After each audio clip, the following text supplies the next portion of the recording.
Bien, aujourd'hui, nous poursuivons les enseignements des dharmas d'été.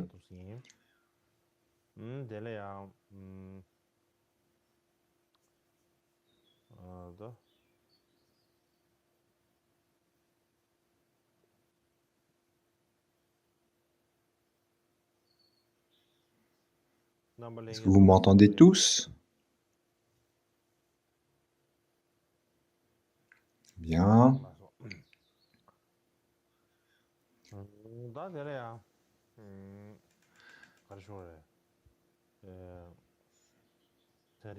Donc, tout d'abord, pour quelles raisons nous poursuivons ces enseignements? D'une part, parce que lors des dharmas de printemps, il y a eu certains jours où les enseignements ont été annulés. Et donc, d'une part, c'est pour donc compenser ces jours d'enseignement qui ont manqué. Et l'autre raison est que je me dis que ça serait bien de finir le commentaire sur ces 50 stances sur le gourou, de sorte que l'année prochaine, nous puissions traiter d'une autre œuvre. Donc c'est dans cette perspective que je me suis dit que ça serait bien de rajouter des sessions et afin de parvenir à boucler le commentaire sur ces 50 stances sur le gourou. Donc ceci dit, pour reprendre doucement, on ne va pas enseigner beaucoup aujourd'hui.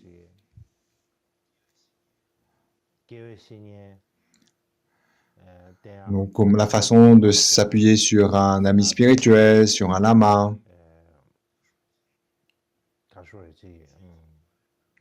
Ce n'est pas quelque chose qui est propre au dharma, même dans le monde ordinaire. On considère qu'il est important de savoir suivre un enseignant, un professeur. Donc c'est important dans la vie ordinaire et ça l'est aussi dans la vie spirituelle et ça l'est particulièrement dans le véhicule des mantras secrets. C'est la raison pour laquelle le 8e Karmapa Mikyu Dorje, dans son œuvre Prana et Esprit Indivisible, donc dans un passage, évoque ce point important et il me paraît bien de l'aborder. Donc dans ce passage, dans les grandes lignes, il est dit que dans le véhicule des auditeurs, il y a des maîtres qui n'obtiennent pas le résultat, mais les disciples qui l'obtiennent. Par exemple, Ananda, alors qu'il n'avait pas encore obtenu l'état d'Arhat, il enseignait à des disciples et un de des disciples a obtenu l'état d'Arhat avant lui. Aussi dans le véhicule fondamental, lorsqu'on parle des Bouddhas solitaires, certains Bouddhas solitaires, lors de leur dernière vie, ils peuvent réaliser la libération sans s'appuyer sur un maître. Donc, d'une façon générale, même les Bouddhas solitaires doivent s'appuyer sur un maître pour obtenir la libération. Il est probablement impossible d'arriver à la libération sans s'appuyer sur un maître spirituel. Néanmoins, le Bouddha solitaire, dans son cheminement, lors de sa dernière vie, certaines peuvent réaliser la libération sans s'appuyer sur le moindre maître spirituel. Donc, c'est ce qui est reporté, n'est-ce pas? Ainsi, par rapport au véhicule fondamental, même si on a un maître qui n'a pas encore les résultats, les réalisations, le disciple peut obtenir les résultats. De même, les Bouddhas solitaires, les pratyeka Bouddhas, dans leur dernière existence, peuvent réaliser sans s'appuyer sur un maître. Mais, dans le véhicule des mantras secrets, pour obtenir les réalisations, il est impossible Donc, d'une part, il est impossible d'obtenir les réalisations dans le véhicule des mantras secrets sans s'appuyer sur un maître qui a plus de qualité que soi. Et deuxièmement, sans s'appuyer sur un maître, on ne peut pas obtenir les réalisations. Donc, ce qui est envisageable dans le véhicule fondamental ne l'est pas du tout dans le véhicule des mantras secrets. Donc, une raison, c'est parce que dans le véhicule fondamental, les résultats qui sont envisagés par les auditeurs ou les Bouddhas solitaires sont moins élevés, sont, on va dire, plus accessibles que les réalisations qu'on recherche dans le véhicule des mantras secrets.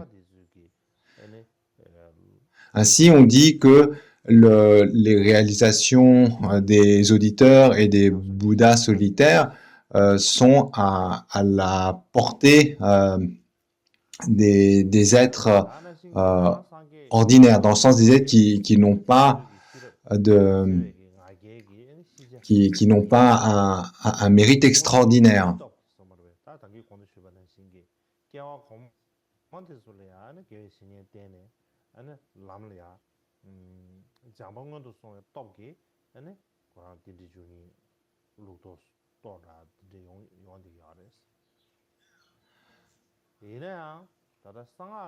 Et ainsi, mais dans le véhicule des mantras secrets, les résultats et les accomplissements que l'on recherche sont beaucoup plus importants. Par exemple, même lorsqu'on parle des Bouddhas solitaires qui arrivent à obtenir la libération, ils l'obtiennent par l'impulsion d'une sagesse qui n'est que partielle. Et donc malgré l'orgueil, et en fait par l'orgueil qu'ils développent du fait d'avoir obtenu cette réalisation partielle, malgré cet orgueil, par la force de cette réalisation, ils ont assez d'énergie pour réaliser la libération. Mais donc, ces réalisations, que ce soit les réalisations des auditeurs ou des Bouddhas solitaires, au regard du véhicule des mantras secrets, donc sont considérés comme beaucoup plus accessibles que les résultats du véhicule des mantras secrets. Notamment, donc il y a un débat, par exemple, sur le fait que ceux qui obtiennent les fruits du véhicule fondamental, est-ce qu'ils ont véritablement abandonné les voiles des émotions perturbatrices ou non? Il y a débat à ce sujet. Quoi qu'il en soit, on considère que simplement sur les consignes, les instructions du véhicule fondamental, on ne purifie pas complètement les trois voiles, c'est-à-dire les voiles des émotions perturbatrices, les voiles à la connaissance et les voiles à l'absorption méditative. Et pour en fait parvenir à purifier ces trois voiles, il faut notamment une accumulation particulière. On parle par exemple d'accumulation de mérite et de sagesse. Et cette accumulation particulière qui est développée dans le grand véhicule en général et en particulier dans le véhicule des mantras secrets, eh bien ces accumulations-là, elles ne sont pas développées dans le véhicule fondamental. Et même dans le grand véhicule, on dit que pour que cette accumulation soit parachevée de sorte qu'on atteigne l'éveil parfait insurpassable, il faut qu'elle soit accomplie devant un support qui est approprié. Notamment pour parachever ces accumulations, il faut que ça soit le support approprié, c'est le Bouddha même. Le problème, c'est nous, lorsqu'on est un débutant, eh bien, on n'a pas l'opportunité de se retrouver en face d'un Bouddha. Et par conséquent, même si on accumule de grandes accumulations de mérite et de sagesse, si le support n'est pas le Bouddha parfait, eh bien, ces accumulations ne peuvent pas être parachevées. Et donc, dans le contexte du véhicule des mantras secrets, on dit que lorsque l'on débute, le seul moyen d'avoir un support qui est le Bouddha lui-même, c'est de l'avoir au travers du maître Vajra, notamment par le fait de parvenir à percevoir le maître Vajra comme étant indifférencié d'un Bouddha, et par ce biais-là, eh bien, on peut parachever les accumulations permettant d'atteindre l'éveil parfait et insurpassable.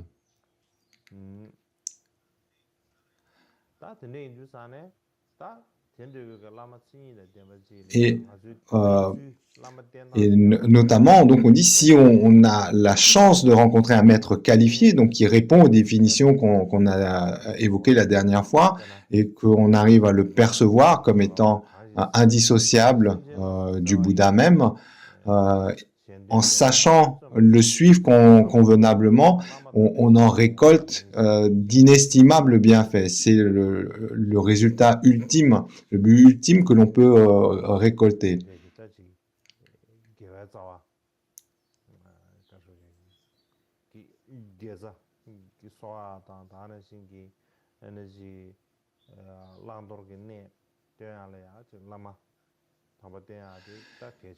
Et donc, le point important ici, qui ont mis en valeur, c'est surtout savoir comment suivre un maître qualifié.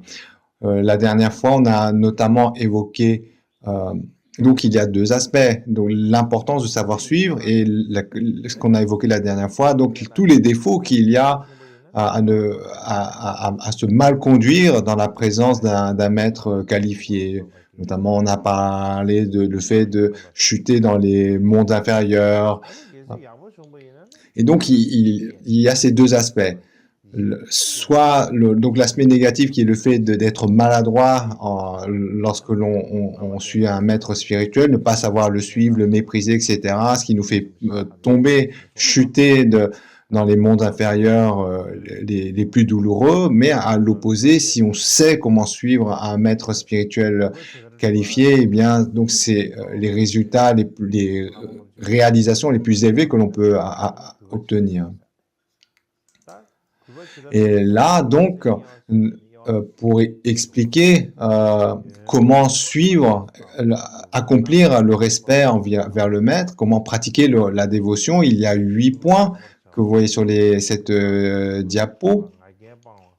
Premier point, c'est faire des offrandes. Le deuxième, voir le maître comme un Bouddha. Troisième, accomplir l'instruction. Quatrième, comment traiter les objets et l'entourage du maître. Le cinquième, être pur dans le comportement immédiat. Le sixième, traite des particularités de servir par le corps et la parole. Le septième, abandonner l'orgueil, la vanité. Le huitième point, ne pas agir de façon autonome. Et donc le premier de ces 8 points, Yun Buwa, donc qui est le premier, comme on a dit, c'est faire des offrandes. Et dans cette partie, il y a des subdivisions, mais aujourd'hui, on ne va pas rentrer trop dans les détails. Donc premier point, en résumé, faire des offrandes au maître. Donc dans les 8 points, le premier, pour exprimer le respect au maître, donc il y a le fait de faire des offrandes. Donc sur ce point-là, le 8e Karpa Mikyu Dorje, dans son œuvre,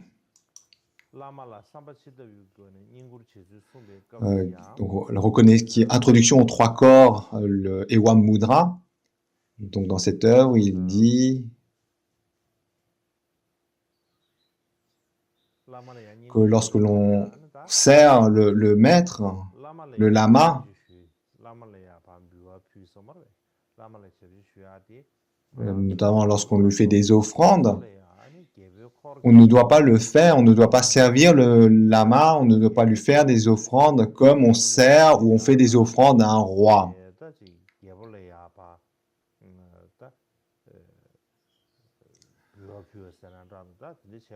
Pourquoi? Parce que les courtisans qui servent à un roi, qui lui fait des offrandes, leur motivation, c'est uniquement leur vie présente. Ce sont des préoccupations qui sont bassement liées au fait de recevoir en retour une protection ou une aide, etc. Mais les courtisans d'un roi servent le roi uniquement pour des préoccupations qui concernent cette vie présente. Même si de nos jours, il n'y a plus beaucoup de rois, donc il y a des personnes de pouvoir comme des présidents, des ministres, etc. Et ou vis-à-vis de ces personnes de pouvoir, il est d'usage de les servir, de leur faire des offrandes pour leur faire plaisir, n'est-ce pas?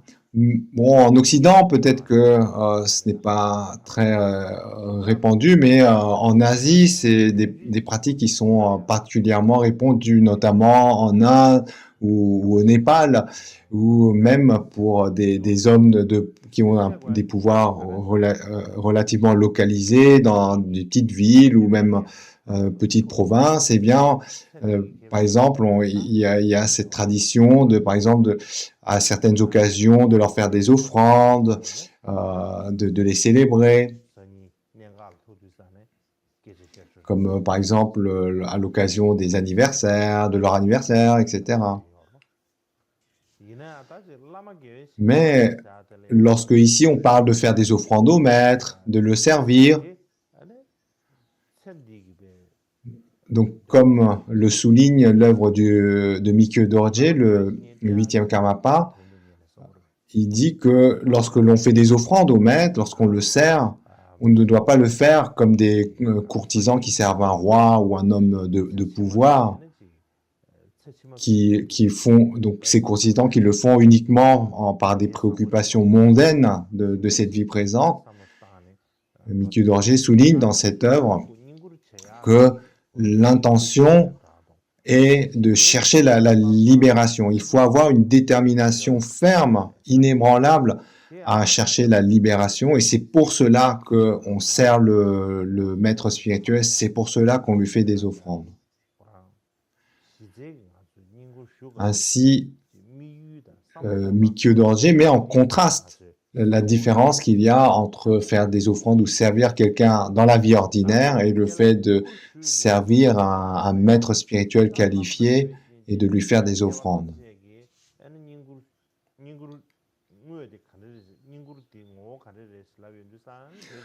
Alors, donc, Mikio Dorje, dans son œuvre Introduction aux trois kayas, le Mudra Ewam, illustre cela, on va dire, dans la tradition du véhicule des mantras secrets. Mais ensuite, donc, suivant la tradition des érudits, et notamment ceux qui suivent donc dans les érudits, c'est-à-dire la tradition des sutras, on cite l'ornement des sutras d'Asanga Maitreya, où il est dit que s'appuyer, où il est dit, donc la citation, c'est s'appuyer sur un maître spirituel avec respect, par des offrandes, par le service et par la pratique.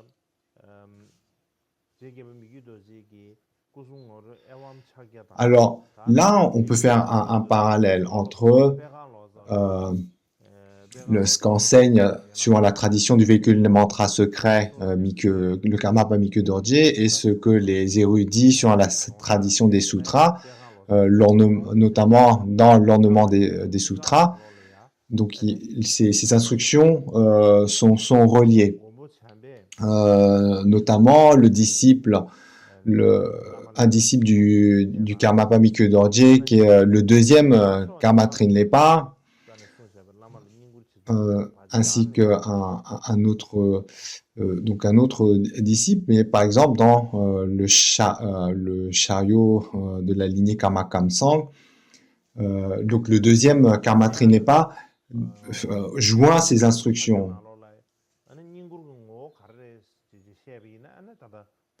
Donc il cite notamment cette citation de l'ornement des sutras qui montre comment s'appuyer sur un maître spirituel, un ami spirituel, suivant ces 4 points, le respect, les offrandes, le service et la pratique. Et donc, basé sur cette instruction, suivant la lignée des sutras, la tradition des sutras, donc il dit que même dans le véhicule des mantras secrets, eh bien, ces instructions s'appliquent. Il faut donc servir le maître dans la tradition du véhicule des mantras secrets, suivant avec le respect, les offrandes, le service et notre pratique. Donc il y a ces 4 points qui résument comment suivre un maître spirituel, comment lui montrer son respect dans le véhicule des mantras secrets. Donc ces 4 points sont évoqués dans la tradition des sutras, mais ça s'applique très bien également dans le véhicule des mantras secrets en suivant les instructions, notamment qu'a donné le Karmapa Mikkyo Dorje.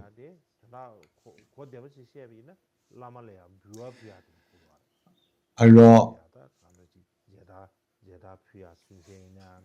donc le premier point, lorsqu'on dit faire des offrandes au maître, d'une façon pratique d'expliquer ça, c'est donc simplement faire des offrandes matérielles, comme offrir des fleurs, des fruits, des choses dont le maître a des choses matérielles dont le maître a besoin. Donc, dans les 4 points,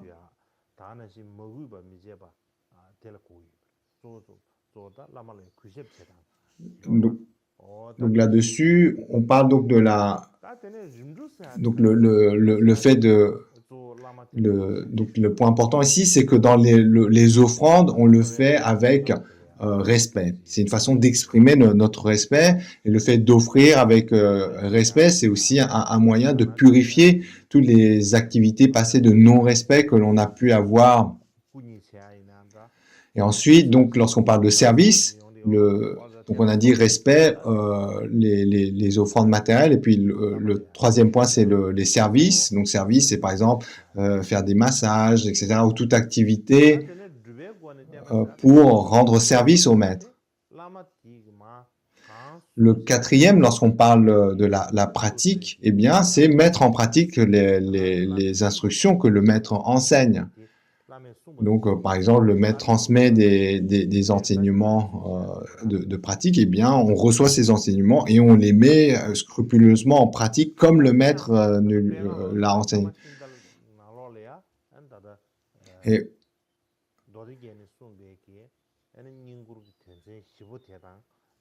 Et donc, notamment dans la tradition où justement on rejoint les instructions des 5 instances sur le gourou et les instructions qui viennent, qui sont basées sur le sutra, l'ornement du sutra. Donc, on dit.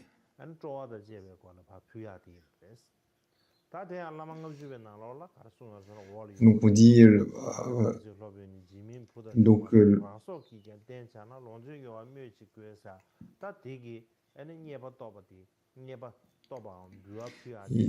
donc on dit qu'il faut rendre donc par rapport aux offrandes, on cite par exemple d'offrir de la nourriture, des vêtements, etc., de le faire avec enthousiasme. Donc ça, c'est les instructions qu'on retrouve dans les commentaires basés sur les 50 stances sur le gourou. Et donc, il y a aussi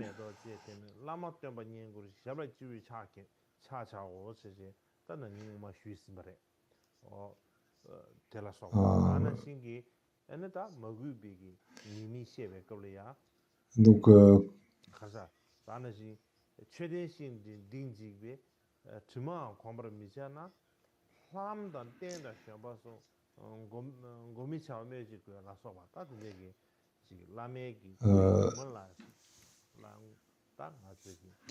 donc il y a une citation où on dit si on a peur de même faire un pas au-dessus de l'ombre de notre maître en pensant que c'est aussi négatif que détruire un stupa, il n'est pas besoin de mentionner le fait d'enjamber soit la chaussure du maître, son trône, etc.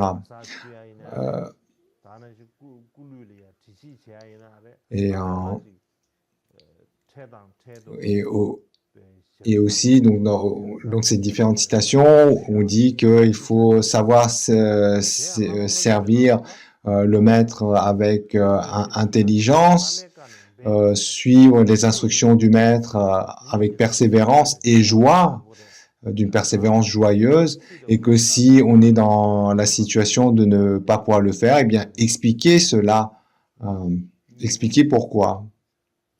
Et dans les services, on parle par exemple de baigner les pieds du maître, etc., lui faire des massages, euh, se prosterner devant le maître. Et puis voilà, donc il est dit, si on, avant les services, par exemple, si on doit lui faire lui faire un massage, lui baigner les pieds, etc., avant même de lui rendre service, il convient avant de lui offrir 3 prosternations. Et puis ensuite, donc autant que possible, pratiquer les enseignements que le maître enseigne. Comment dire?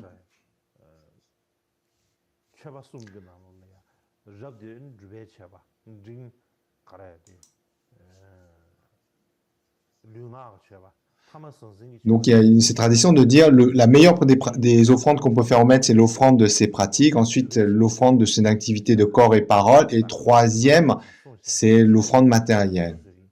Et ainsi, donc, dans cette façon de présenter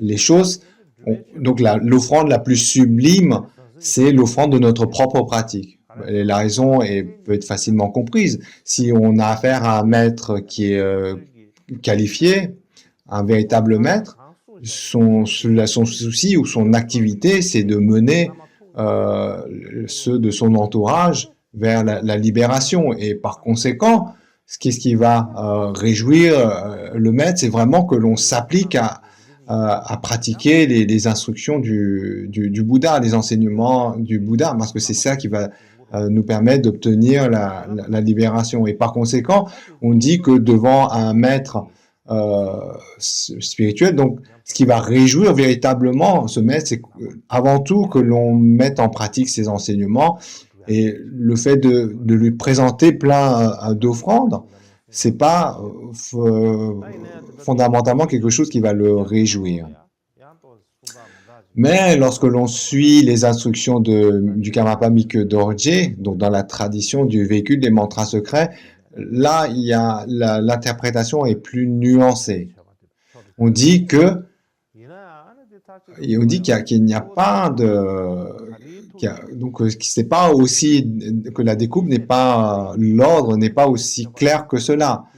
Le fait d'offrir des biens matériels au maître peut faire partie des offrandes les plus sublimes. En fait, dans le véhicule des mantras secrets, on dit que ce qui réjouit le maître est la plus sublime des offrandes. Et par conséquent, si le maître nous demande d'accomplir certaines activités, mais que on dit oh bah non, je vais pas faire ça parce que ce qui m'importe le plus, c'est d'aller à la montagne et pratiquer le dharma. Et à partir de ce moment-là, non, pardon. Si le maître nous demande de tout abandonner pour aller partir dans les pratiques et que à ce moment-là on fait cela, donc on accomplit l'instruction du maître. Et en effet, le fait de pratiquer ce qu'enseigne le maître devient l'offrande la plus sublime.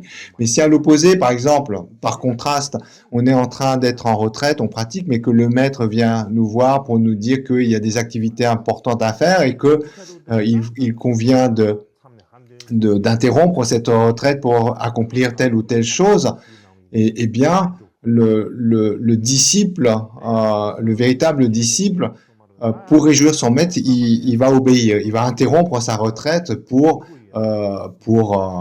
faire les activités dans lesquelles le maître lui demande de se lancer.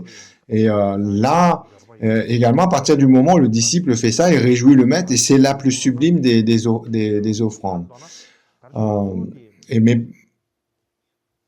en résumé, dans le véhicule des mantras secrets, on dit que réjouir le maître spirituel qualifié, c'est la plus sublime des offrandes. Si le maître nous demande d'interrompre la retraite pour accomplir certaines activités, mais que le disciple se dit « Oh ben non, là, je suis en train de faire des pratiques très profondes, il n'y a rien qui est plus important que ça » et qu'on n'écoute pas le maître, et bien à partir de ce moment-là, Même si on poursuit nos pratiques spirituelles, ce n'est pas la plus sublime des offrandes que l'on fait au maître. Donc, ensuite, on va voir dans le détail tous les aspects sur le fait d'offrir des choses au maître. Aujourd'hui, on va juste voir les grandes lignes. Alors, la dernière fois, on avait parlé que dans le Sutra Gandharva, on parle de 21 attitudes. Alors, dans la traduction tibétaine du Gandharva Sutra, il y a 21 attitudes qui est décrites. Dans la traduction en chinois, il n'y en a que 20. Quoi qu'il en soit, dans le Sutra Gandharva, on enseigne 21 attitudes sur la façon de servir le maître dans ce sutra. Ceci dit, les maîtres Kadampa considèrent principalement le compendium des entraînements et la voie du bodhisattva, et notamment dans le compendium des entraînements, on ne cite que 9 de ces 21 attitudes. Et comme les maîtres Kadampa, concernant la conduite du disciple, considèrent principalement comme les deux principaux textes qu'ils considèrent sont le compendium des entraînements et la voie du bodhisattva, c'est-à-dire le bodhicharyavatara. Donc c'est la raison pour laquelle au Tibet, on retient principalement 9 de ces 21 attitudes enseignées dans le sutra Gandharva. Et donc je pense que ça vient du fait que dans la tradition des Kadampa, on s'appuie principalement sur le compendium des entraînements et le bodhicharyavatara, et que dans le compendium des entraînements, on ne cite que 9 de ces 21 attitudes. En bref, par exemple, Tsongkhapa dit que ces 9 attitudes qui sont citées dans le compendium des entraînements résument tous les points principaux concernant la façon de servir un ami spirituel.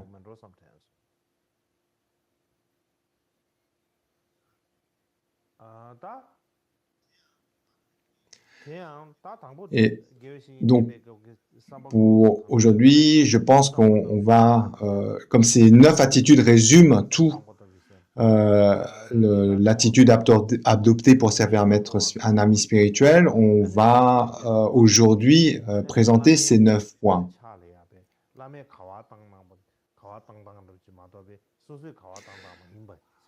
Alors, donc, dans les 9 points,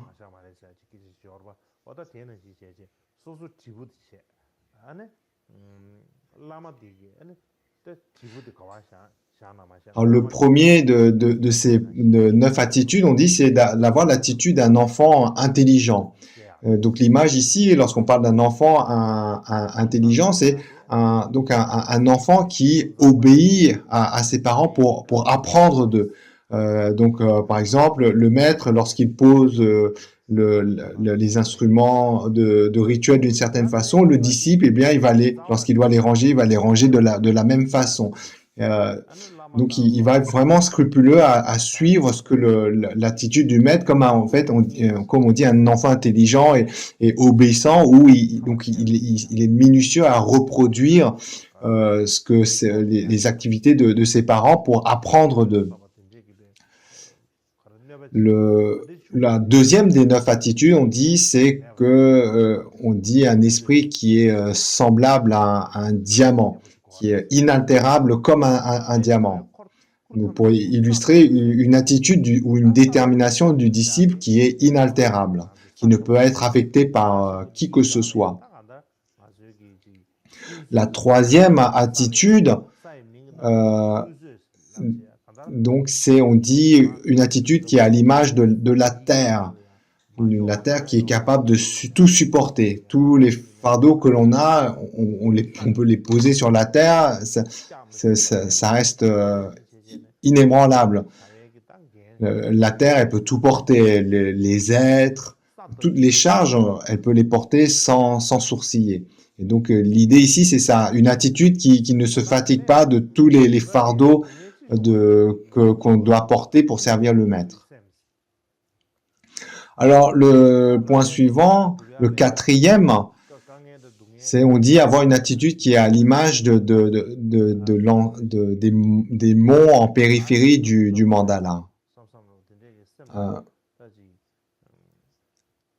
donc là, ici, l'image de montagne, là également, ça évoque donc une attitude d'être inébranlable aux difficultés, face à la souffrance. Mais ici, en particulier, lorsqu'on parle donc de ces fameuses montagnes, euh,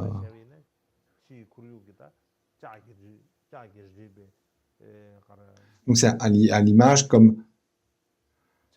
donc là, vous savez, dans le mandala de l'univers, en périphérie, il y a cette enceinte de montagnes de fer dont les monts ont la forme du visage, donc du museau d'un cheval. Et alors, donc là-dessus, est-ce qu'on fait, probablement on fait référence à ces montagnes-là, à ces monts qui sont en périphérie du mandala de l'univers. Quoi qu'il en soit, l'idée ici, c'est on parle d'une attitude qui est capable d'être inébranlable devant les épreuves, devant la souffrance. Et la cinquième attitude,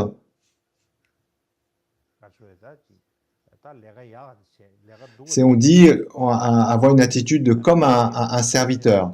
Donc l'idée, c'est de ne pas être un disciple qui, lorsqu'il y a des choses qui sont agréables ou nobles à faire, il va s'y engager. S'il y a des tâches qui sont moins nobles, un peu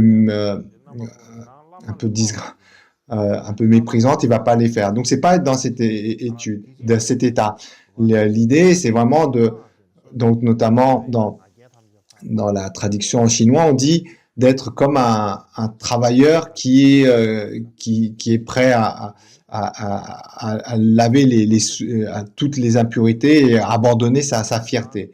L'idée, c'est donc d'être comme on dit donc une attitude semblable au serviteur. L'idée ici, c'est de vraiment d'être capable de faire les basses besognes sans se poser de questions. Donc ça, par exemple, on peut comprendre que c'est difficile pour un disciple qui, par exemple, dans la vie de tous les jours, a certaines responsabilités et puis si on lui demande de faire des basses besognes, là, ça peut toucher notre fierté et on va pas avoir envie de faire de telles tâches. Là, en bref, ici, on parle d'une attitude qui est semblable au plus bas des serviteurs. Comme en Inde, ce qu'on a les poulies, les travailleurs des plus basses classes. Ensuite, la sixième attitude, on dit, c'est comme un balai. Un balai qui balaye toute attitude d'arrogance et de fierté. Donc, c'est une attitude, on dit, comme où le disciple se voit inférieur au gourou. Et donc, on se sent inférieur. Et là, on est comme un balai, c'est-à-dire qu'on est prêt à faire donc, toutes les tâches disgracieuses, qui sont déplaisantes, mais pour balayer ou nettoyer toutes les impuretés. Ensuite, la septième, on dit une attitude qui est semblable à un chariot ou une charrette. L'idée d'un véhicule qui est capable de porter beaucoup de charges donc capable de tenir de grosses charges, d'aller venir sans se briser. L'avant-dernière, la huitième attitude, c'est celle, on dit, semblable à un chien.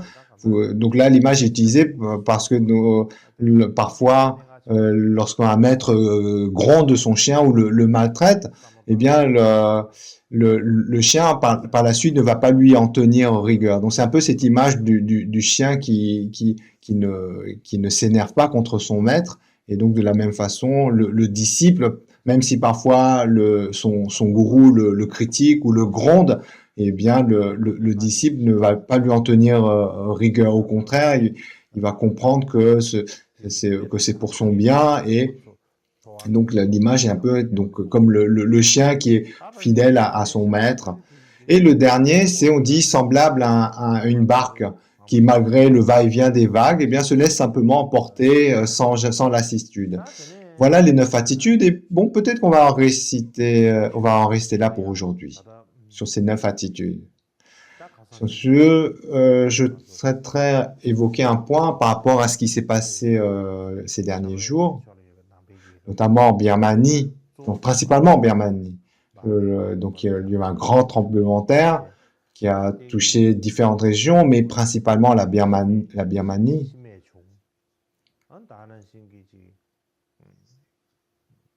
Donc là, il y a eu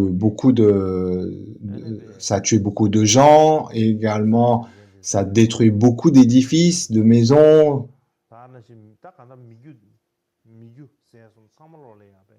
Donc ça a été vraiment pour la,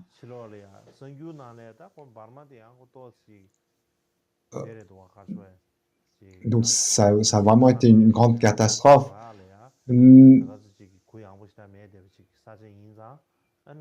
Ensuite, compte tenu de la situation de la Birmanie, il est difficile pour nous, en étant à l'extérieur de ce pays, de se rendre compte de l'ampleur des difficultés qu'il y a dans le pays suite à ces tremblements de terre.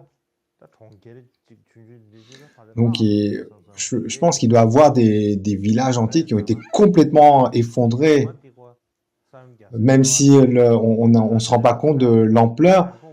J'ai cette impression parce que, par exemple, dans donc là, on voit les dégâts que ça a causé en Thaïlande ou à Bangkok, qui se trouve beaucoup plus loin de l'épicentre de ce tremblement de terre. Quand on voit les dégâts qu'il y a en Thaïlande, à Bangkok, donc, alors qu'ils sont à 1 millier de kilomètres de l'épicentre, là, on peut comprendre, on peut imaginer que même si on n'a pas toutes les informations, que si près de l'épicentre, il y a eu des dégâts beaucoup plus gros en Birmanie.